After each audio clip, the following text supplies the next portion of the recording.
بسم اللہ الرحمن الرحیم۔ السلام علیکم ورحمۃ اللہ وبرکاتہ۔ رانچی یونیورسٹی رانچی اور نیلامبر پیتامبر یونیورسٹی ڈالٹن گنج کا جو اردو نصاب ہے سیمسٹر 7 کا، جو سیشن 2022 سے 26 تک کے لیے ہے، اس میں ہم لوگ MJ17 پر بات کر رہے ہیں، اور MJ17 مختص ہے اردو لسانیات یعنی لنگوسٹک کے حوالے سے۔ گزشتہ ویڈیو میں ہم لوگوں نے دیکھا کہ آریہ ہندوستان میں داخل ہو چکے ہیں۔ آریہ ایک قوم تھے اور انہوں نے ہندوستان آنے سے پہلے ایران میں 1000 سال گزارا تھا اور اس سے پہلے یورپ وغیرہ میں رہ چکے تھے، لہٰذا ان کی زبان اور بولیوں میں اچھی خاصی تبدیلی ہوتی رہی تھی، اور ان کی خاص بات بھی یہی تھی کہ انہوں نے جہاں جہاں بھی قدم رکھا وہاں کے اثر کو قبول کیا اور اپنا اثر بھی چھوڑا۔ جب ہندوستان میں وہ داخل ہوئے آج سے 3500 سال پہلے، یعنی 1500 قبل مسیح، ہم نے بتایا تھا کہ قبل مسیح بولتے ہیں عیسیٰ علیہ السلام کی پیدائش سے 1500 سال پہلے وہ ہندوستان میں وارد ہوئے، تو ادھر ہو گیا 1500 سال اور ادھر ہو گیا 2000 سال۔ اس کا مطلب یہ ہوا کہ 15 اور 20 35 ہو گئے، تو 3500 سال پہلے آریہ ہندوستان میں داخل ہوئے، اور جو ماہرین لسانیات ہیں ان لوگوں نے ان کی 3 درجہ بندی کی ہے۔ نمبر 1 قدیم ہند آریائی دور جو 1000 سال پر مشتمل ہے، اور اسی زمانے میں رگ وید وغیرہ لکھے گئے ہیں، مہا بھارت وغیرہ کی تخلیق عمل میں آئی ہے۔ دوسرا دور ہے وسطی ہند آریائی دور، یہ 1500 سال پر محیط ہے، 500 قبل مسیح سے 1000 عیسوی تک، اور یہاں پہ پراکرت، ابھرنش، پالی اور اشوک کے کتبے وغیرہ کا ذکر آتا ہے، تو یہ زمانہ نمبر 2 پر ہے۔ نمبر 3 پر جس پر آج ہم ڈسکس کریں گے وہ ہے جدید ہند آریائی دور اور جدید ہند آریائی زبانیں۔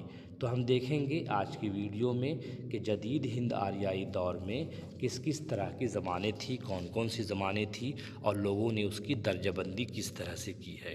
1000 عیسوی تک پہنچتے پہنچتے ابھرنش کا خاتمہ ہو جاتا ہے، اور ان کی جگہ پورے شمالی ہندوستان میں مغرب تا مشرق بھانت بھانت کی بولیاں اور زبانیں سر اٹھانے لگتی ہیں۔ جدید ہند آریائی زبانوں کے ارتقاء کی تاریخ یہیں سے شروع ہوتی ہے۔ اسی عہد میں شمالی ہندوستان میں مسلمانوں کی آمد کا سلسلہ بھی شروع ہوتا ہے۔ مسلمان ایک قوم نہ تھے، بلکہ ان میں ترکی، ایرانی اور افغانی لوگ شامل تھے، جن کی اپنی اپنی زبان تھی، اپنا کلچر تھا، اپنی تہذیب تھی، لیکن عربی مسلمان کی ان تینوں قوموں کی مذہبی زبان تھی۔ ان مسلمانوں نے یہاں آ کر نہ صرف سکونت اختیار کی بلکہ ان میں سے کچھ لوگوں نے حکومت کی باغ ڈور بھی سنبھالی۔ پہلے ان کا قبضہ پنجاب پر قائم ہوا، پھر یہ لوگ دھیرے دھیرے آگے بڑھتے ہوئے دلی تک پہنچ گئے، اور 1193 عیسوی میں دلی کو فتح کر کے وہاں اپنی باقاعدہ حکومت قائم کر لی۔ یہ وہی تاریخ ہے جسے بعض لوگ کہتے ہیں کہ اردو کی پیدائش کا سال ہے 1193 عیسوی، یہ آپ ذہن نشین رکھیے گا۔ اس سیاسی تبدیلی کے دور رس نتائج مرتب ہوئے، اور شمالی ہندوستان میں سماجی، تہذیبی، ثقافتی نیز لسانی سطح پر تیزی کے ساتھ تبدیلیاں رونما ہونے لگی۔ سنیتی کمار چٹرجی جو ماہر لسانیات ہیں، جن کی کتاب ہے ہند آریائی اور ہندی، ان کا خیال ہے کہ اگر مسلمان ہندوستان میں نہ آئے ہوتے تو جدید ہند آریائی زبانوں کے ارتقاء میں 1-2 صدی 100-200 سال کی تاخیر ہو جاتی یہ زبان پنپنے میں، تو یہ بہت بڑی بات ہے۔ جدید ہند آریائی زبانوں کے آغاز و ارتقاء کی تاریخ 1000 عیسوی تسلیم کی گئی ہے، لیکن ان زبانوں میں ادب لگ بھگ 13ویں صدی سے پروان چڑھتا ہے۔ تمام جدید ہند آریائی زبانیں اور بولیاں کسی نہ کسی ابھرنش سے پیدا ہوئی ہیں، اسی لیے ان کے نہ صرف علاقے متعین ہیں بلکہ بعض علاقائی لسانی خصوصیات بھی ان میں اب تک پائی جاتی ہیں۔ اب دیکھتے ہیں کہ درجہ بندی کیسے کی گئی ہے۔ जॉर्ज ग्रेरसन ने जदीद हिंद आरियाई ज़बानों को उनकी खसूसियात की बुनियाद पर बैरूनी और अंदरूनी ज़बानों में तकसीम किया है कि बाहर की ज़बानें कौन है और अंदर की ज़बानें कौन है। तो यहाँ पे यहाँ दर्जाबंदी की गई है। अलिफ है बैरूनी ज़बानें।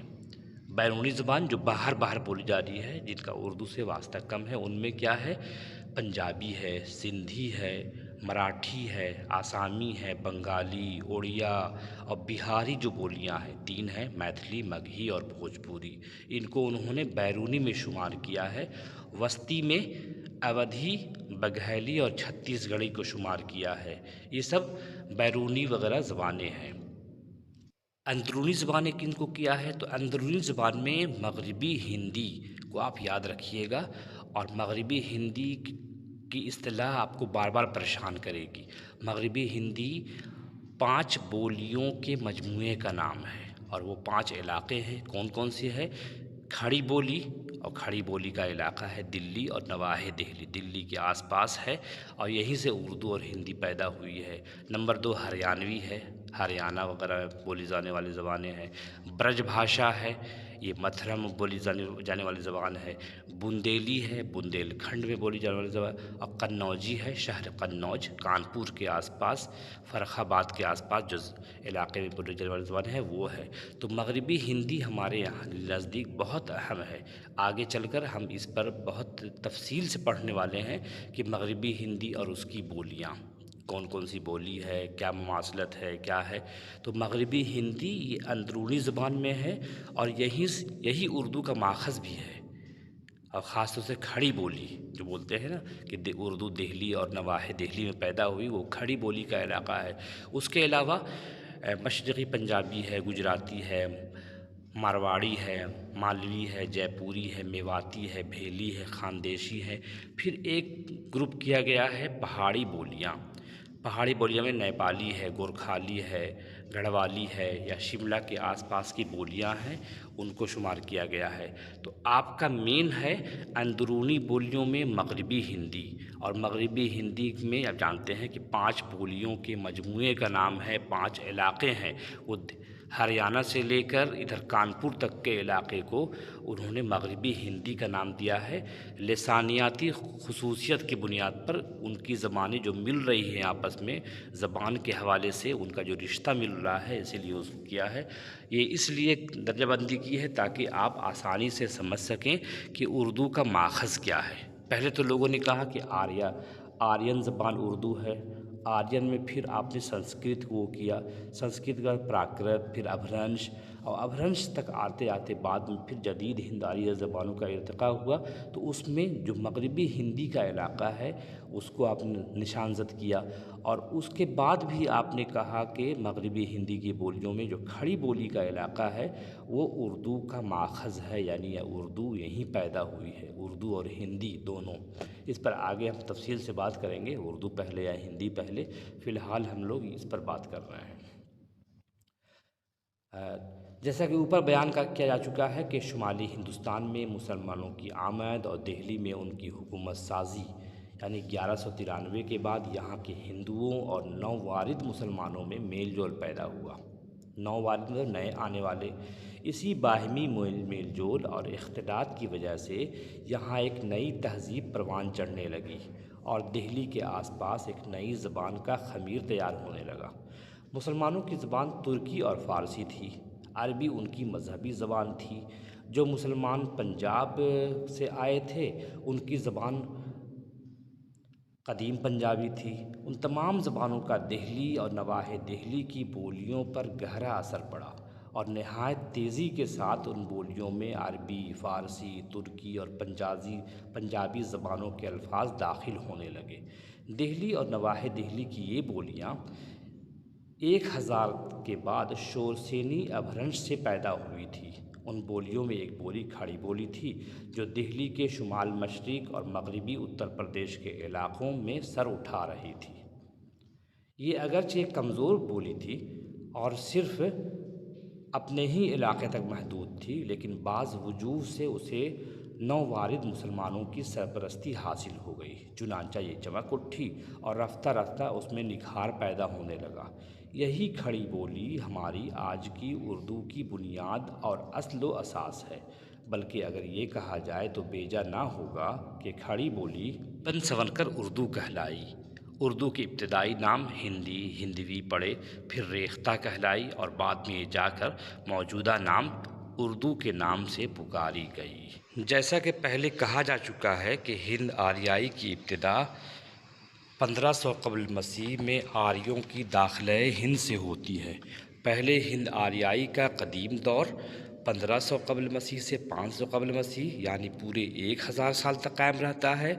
इस दौर में यहाँ संस्कृत ज़बान परवान चढ़ती है। संस्कृत ज़बान का ज़बरदस्त आलिम और कवायददां पाणिनि भी इसी दौर से ताल्लुक़ रखता है। दूसरा हिंद आर्याई दौर वस्ती दौर कहलाता है, जो 500 कबल मसीह से 1000 ईस्वी यानी 1500 साल तक कायम रहता है। इस दौर में प्राकृतें और अपभ्रंशें फ़रोग़ पाती हैं। 1000 ईस्वी से जदीद हिंद आर्याई दौर शुरू होता है और उसी वक्त से हिंदुस्तान के मुख्तलिफ़ इलाक़ों में जदीद हिंद आर्याई ज़बानों के इर्तिक़ा की राह हमवार होना शुरू हो जाती है। उर्दू एक जदीद हिंद आर्याई ज़बान है जिसकी दाग़-बेल हिंदुस्तान की दूसरी जदीद हिंद आर्याई ज़बानों की तरह 1000 ईस्वी के बाद पड़ती है और मग़रिबी हिंदी की एक बोली खड़ी बोली उसका माख़ज़ बनती है। मग़रिबी हिंदी शोरसेनी अपभ्रंश के बतन से निकली थी और शोरसेनी अपभ्रंश शोरसेनी प्राकृत से निकली थी और दीगर प्राकृतों की तरह शोरसेनी प्राकृत की पैदाइश भी संस्कृत से हुई थी। इस तरह ये कहना बेजा ना होगा कि उर्दू का लिसानी ख़ानदान सिलसिला संस्कृत से जाकर मिल जाता है, क्योंकि जदीद हिंद आर्याई जिसमें उर्दू भी शामिल है कदीम हिंदुस्तान की उस ज़बान का तसलसल है जिसे संस्कृत कहते हैं। इस तरह हम देखते हैं कि उर्दू एक मरबूत लिसानी तारीख़ और शजर नसब है और उसका हिंद आर्याई पस मंज़र 3500 साल के अरसे को मुहीत है। अगले वीडियो में इंशाअल्लाह हम इसके आगे के बहस पर बात करेंगे। मेरा ख़्याल है आप लोगों ने ये नोट्स तैयार कर लिया होगा या कर रहे होंगे। अगर नहीं किया है तो आज कर लें। अगर फिर भी दुश्वारी हो तो आप फ़ोन पर रब्ता करके पूछ सकते हैं या फिर मिर्ज़ा खलील अहमद बेग की किताब उर्दू की लिसानी तश्कील का मुताला कर सकते हैं ताकि आपको किसी तरह का कन्फ्यूज़न ना हो। अगले वीडियो में मिलेंगे, तब तक के लिए इजाज़त दीजिए। खुदा हाफिज़।